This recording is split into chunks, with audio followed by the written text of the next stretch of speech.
विचार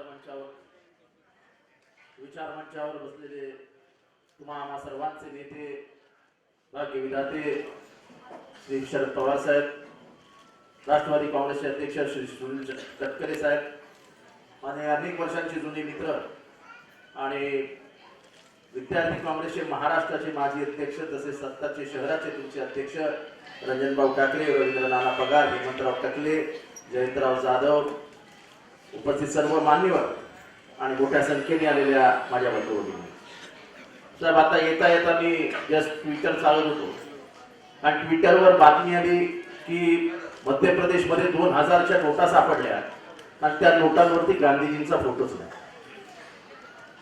म्हणजे आरबीआयने स्वतःच तर असं करून घेतलंच आहे, पण त्याचबरोबर आपण चलन व्यवस्थेबद्दल किती गंभीर आहोत याबद्दलचा प्रश्नचिन्ह आता लोकांच्या मनात उभा राहिला आहे.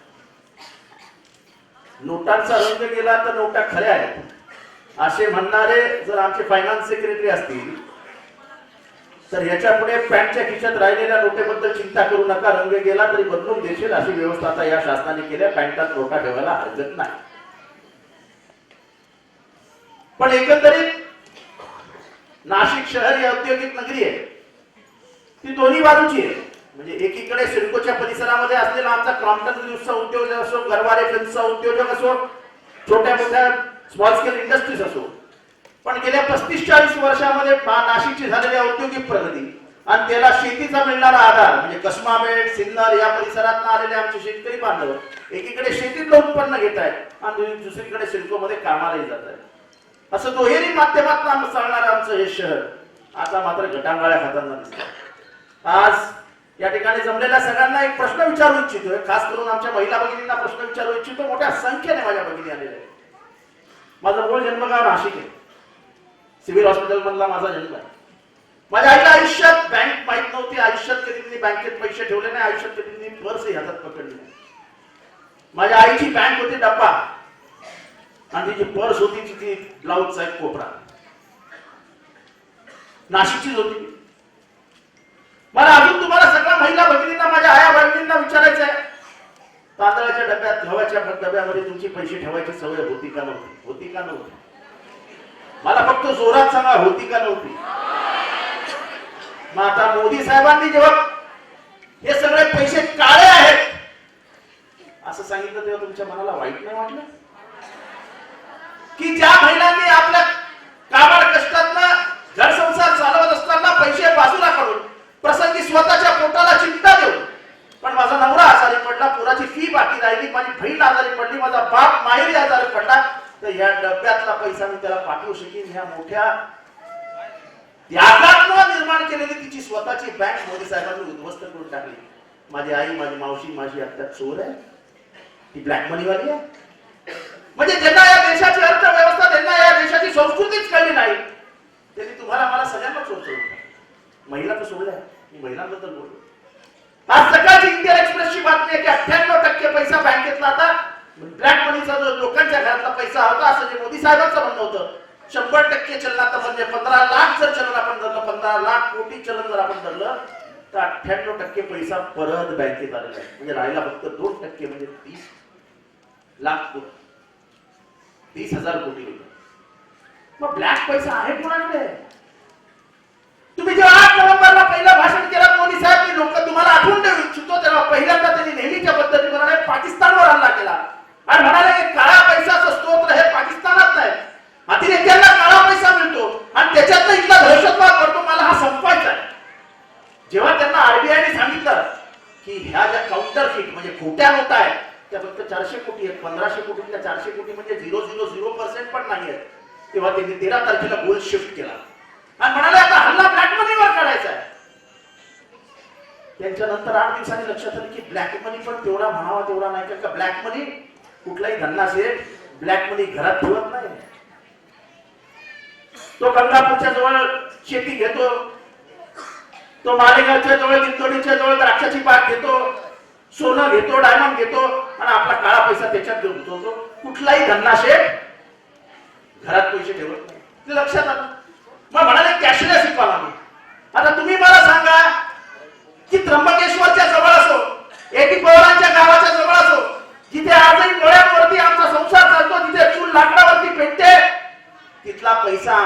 मोळी आणणाऱ्या बाईला, जंगलात तोंडून मोळी आणणाऱ्या बाईला पैसा कुठनं द्यायचा? मोळी घेणाऱ्या बाईने पैसा कुठनं आणायचा? आणि हा व्यवहार कसा करायचा? की ज्या देशामध्ये अजून इंटरनेट व्यवस्था नाशिक शहरात नाहीये, आज आमचं इंटरनेट स्वतः इतकं महाग आहे, तर आम्ही सगळं कुठनं करायचं, कसं करायचं हा प्रश्न चिन्ह सर्वसामान्यांच्या मनात आहे. हा सर्वसामान्य शांत दिसतो. लोकांचा आता हळूहळू चलनावरचा विश्वास उडायला लागला. हा उडायला लागलेला विश्वास परत प्राप्त करून घेण्यासाठी अनेक काळ जावा लागला. म्हणून मी मागताच बोलून आलो आणि विधानसभेत पण हे वाक्य उच्चारलं होतं की ज्या देशाची ओळख औरंगाबाद हिमालयाच्या रांगांसाठी होती, पर्वतरांगांसाठी, महाराष्ट्राची ओळख सह्याद्रीच्या रांगांसाठी होती, आता त्या महाराष्ट्राच्या देशाची ओळख ही बँकेच्या रांगांसाठी. मूळ प्रश्न एका समाजाबद्दल मला आज बोलायचं आहे. माझ्या बहिणी तिथे बसलेल्या आहेत, मुस्लिम समाजातले, माझ्या मुस्लिम समाजातले बांधव इथे बसलेले आहेत. साहेब, इस्लाममध्ये बँकेत पैसा ठेवणंच मान्य नाही. काका सूत म्हणजे व्याज घेणं ते त्यांच्या इस्लामच्या विरोधात आहे. असं असताना बँकेत पैसा ठेवायला मंजुरी नसताना ते घरात पैसे ठेवून त्याच्यातनं व्यवहार चालवायचे. आज तो संपूर्ण समाज उद्ध्वस्त झाला. साहेब, येता येता मी सहज म्हणून मालेगावच्या मुफ्ती इस्माईलांना फोन केला. मी मुफ्ती साहेबांना विचारलं, अस्सलाम वालेकुम मुफ्ती साहेब, काय व्यवस्था कैसे लग रहा है? तो म्हणाले, जितेंद्र 80% कारोबार बंद हो चुका है, 4-5 लोगों ने अब तक आत्महत्या कर ली है और ऐसा ही चलता रहा तो मालेगाव की अर्थव्यवस्था कुछ दिनों में 10% तक नीचे आ जाएगी. अशा परिस्थितीमध्ये जर मुस्लिम समाज जगणार असेल, आज मला सांगा, बँकेच्या लाईनीत कोण उभा आहे? कुठल्या धन्ना शेठचा पोरगा बँकेच्या लाईनीत उभा आहे? कुठल्या रुगियाचा पोरगा उभा आहे? कुठल्या अडाणीचा पोरगा उभा आहे? कुठल्या अंबानीचा पोरगा उभा आहे? बघितला कोणाला बँकेच्या लाईनीत? बँकेच्या लाईनीत तोच थोरात, तोच कांबळे, तोच आवाड, तोच चांगले, तोच कातकडे, तोच थोरात, कोणी नाही. म्हणजे कालपर्यंत जे देवळाच्या बाहेर उभे होते, कालपर्यंत जे पाण्याच्या रांगेत उभे होते, ते आज बँकेच्या रांगेत काही धन्ना शेठला त्रास झाला नाही. तुम्ही म्हणाले होता जपानमध्ये की आता श्रीमंतांना झोप लागणार नाही. श्रीमंत झोपले, पण आमच्या आया बहिणी 4 वाजता उठून बँकेच्या लाईनीत पहिला नंबर लागतो की काय याच्यासाठी धावपळ करताय. तुम्ही झोप कोणाची उडाली? इथल्या श्रीमंत माणसाची झोप उडाली नाही, इथल्या गोरगरीब माणसाची झोप उडाली. आज नाशिकचा विचार केला तर नाशिक मधल्या अनऑर्गनाइज सेक्टर मध्ये सर्वात जास्त कामगार आहेत. आज आपले मजूर जे शेतावर मजुरी करतात, हॉटेलमध्ये काम करतात, आपला सर्वात मोठा एसटी स्टँड आहे इथे बाजूला आहे, तिथे काम करतात, हे सगळं अनऑर्गनाइज सेक्टर मध्ये मजूर आहेत. पण अनऑर्गनाइज सेक्टर मधलं जे उत्पन्न असतं तेच या अर्थव्यवस्थेचा कणा असतो असं अर्थशास्त्रज्ञ म्हणतात. आणि जेव्हा अनऑर्गनाइज सेक्टरला फटका बसतो, जेव्हा अनऑर्गनाइज सेक्टरला फटका बसतो, त्याचे परिणाम ऑर्गनाइज सेक्टरवर होतात. एक गोष्ट खरी की ह्या सगळ्या अर्थव्यवस्थेत प्रचंड भाव खाली येते, पण खरेदी करायला तुमच्या खिशात पैसे नसतील. हे जेव्हा भाव खाली येतील तेव्हा शेतीमालाला उचल नसेल, शेतीमालाचा भाव पडलेला असेल, कांद्याचा भाव पडलेला असेल, टमाट्याचा भाव पडलेला असेल, द्राक्षाचा भाव पडलेला असेल, डाळिंबाचा भाव पडलेला असेल, आणि ज्याच्यावरती ज्या पिकांवरती आम्ही नाशिकचं सोनं केलं, ज्या गोदावरीमुळे आम्ही सगळे फुलाफुलीत झालो, त्या गोदावरीच्या आशीर्वादाने निर्माण झालेलं नाशिक उद्ध्वस्त झालेलं असेल. आणि त्याच्यामुळे नोटाबंदीबद्दल आज आपण बोलत नाहीये, शांतपणाने बघतो. उद्या काय होईल सांगता येत नाही. चलनावरचा विश्वास उडालेला आहे, बँकिंग व्यवस्थेवरचा विश्वास उडालेला आहे. लोक आता बँकेत पैसे ठेवण्याच्या ऐवजी स्वतःच्या घरात ठेवतील. आणि जेव्हा जगभरामध्ये लोकांचा चलनावरचा विश्वास उडतो, जेव्हा जगभरामध्ये लोकांचा बँकिंग क्षेत्रामध्ये विश्वास उडतो, तेव्हा ते देश बर्बादीकडे झुकतात. त्याचं उत्तम उदाहरण म्हणजे इजिप्त आणि टर्की येथे नजीकच्या काळामध्ये या बँकिंग व्यवस्थेमध्ये झालेल्या अर्थक्रांतीमुळे, ज्याला क्रांती म्हणतात येणार नाही, घोटाळ्यामुळे हे देश बुडीला गेले, निस्तानभूत झाले. आज हीच अवस्था आपल्याकडे आहे. आणि म्हणून येणारा काळ हा राजकीय दृष्ट्या प्रचंड प्रश्न निर्माण करणार आहे. आज आपण घाबरतो लोकांसमोर बोलायला की लोकांची रिॲक्शन काय येईल, लोकांना काय वाटेल. पण आपल्याला धरून सांगावं लोकांना की खरी परिस्थिती काय. नाशिक काय साधं शहर नाही. जैन जाधवांनी ज्याप्रमाणे सांगितलं की डॉक्टर बाबासाहेब आंबेडकरांच्या पावन स्पर्शाने पुरीत झालेलं शहर आहे, यांनी काळा मंदिरात पहिल्यांदा इथल्या चातुर्वर्ण्याविरुद्ध आवाज उचलला. जिथे वामनदादा कर्डक होते, जिथे दादासाहेब गायकवाड होते, ते हे शहर आहे. ज्या शहराने पुरोगामित्व जपताना यशवंतराव चव्हाणांना भारताचे संरक्षण मंत्री पाठवताना बिनविरोध म्हणून निवडून दिलेलं हे शहर, या शहराची आठवण काँग्रेसच्या काँग्रेस आहे. तो कधीच विसरू शकत नाही. आणि म्हणून या शहरात एक वेगळा निरोप द्यायचा आहे, एक वेगळा मेसेज द्यायचा आहे. जेव्हा मला मान्य आहे, माझ्यासारख्या कार्यकर्त्यालाही मान्य आहे की ज्या भुजबळ साहेबांनी प्रचंड ताकदीने ते विकास करून आला, आज त्यांच्यासोबत अडचण आहे. पण त्याचं कौतुक करावं ह्याच्यासाठी मला वाटतं की जेव्हा जेव्हा विधानसभेचं अधिवेशन येतं तेव्हा तेव्हा भुजबळ साहेबांचा निरोप येतो की जितेंद्र, कुठल्याही परिस्थितीमध्ये नारपार आणि मांजरपाडा. आता 9.5 किलोमीटरचा चॅनल पूर्ण केला, 700 मीटरचा पट्टा बाकी आहे. 700 मीटरच्या पट्ट्यासाठी आम्ही 3 वर्ष भागतो. पण मोदी साहेबांच्या गुजरातची तहान भागवायची म्हणलं मंत्रिमंडळ ते कामच करत नाही. आमचं तमाम पाणी जे नाशिकला मिळालं असतं, औरंगाबादला मिळालं असतं, मराठवाड्याला मिळालं असतं, शेवटच्या टोकाला जाऊन नांदेड आंध्र प्रदेशमध्ये गेलं असतं, ते आज आम्ही आमच्या गुजरातला देतो. म्हणजे आमची बहीण भाव उपाशी मरतायत. म्हणजे 30-40 वर्ष 50 वर्ष मी जी काय नाशिकमध्ये घालवली त्याच्यामध्ये मागच्या वर्षी जेव्हा मी नाशकात येतो तेव्हा पहिल्यांदा असं बघितलं की नाशिकमध्ये पिण्याचं पाणी 8-8 दिवस येत नव्हतं. नाशिकामध्ये म्हणजे जिथे गोदावरीचं उगम स्थान आहे, काळाराम गोराराम मंदिर, रामघाट, कृष्णा घाट, हे घाट आहेत, ते घाट असे कोरडे रिकामे पडलेले होते, त्याच्यामध्ये घाण पडलेली होती. अशी अवस्था नाशिकाची मी कधीच बघितली नव्हती. याला जबाबदार कोण? जर आमचं ते सगळी धरणं व्यवस्थित चालली असती, भुजबळ साहेबांनी सुचवल्याप्रमाणे केली असती तर नाशिकला, औरंगाबादला, मराठवाड्याला पाण्याचं दुर्भिक्ष जाणवलंच नसतं. पण या सरकारला लक्षच द्यायचं, या सरकारला नाशिकची खरी ओळखच पुसून टाकायची. आज गेल्या 5 वर्षापूर्वी जेव्हा तुम्ही महापालिका निवडून दिली तेव्हा तुम्ही मोठ्या आशेने राज ठाकरेंना निवडून दिलं.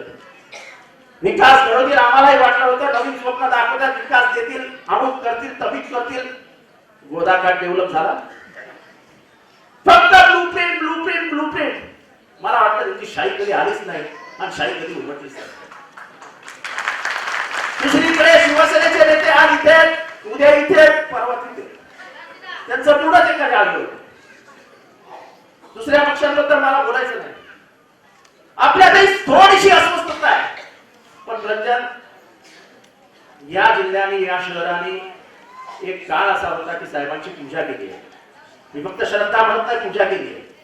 जेव्हा महाराष्ट्रामध्ये साहेबांनी हात दिली तेव्हा 13च्या 13 आमदार साहेबांच्या नावावर देण्याचं काम याच नाशिक जिल्ह्याने, नाशिकच्या सर्वसामान्य माणसाने या नाशिकमध्ये जातीभेद, धर्मभेद कधी झालेला नाही.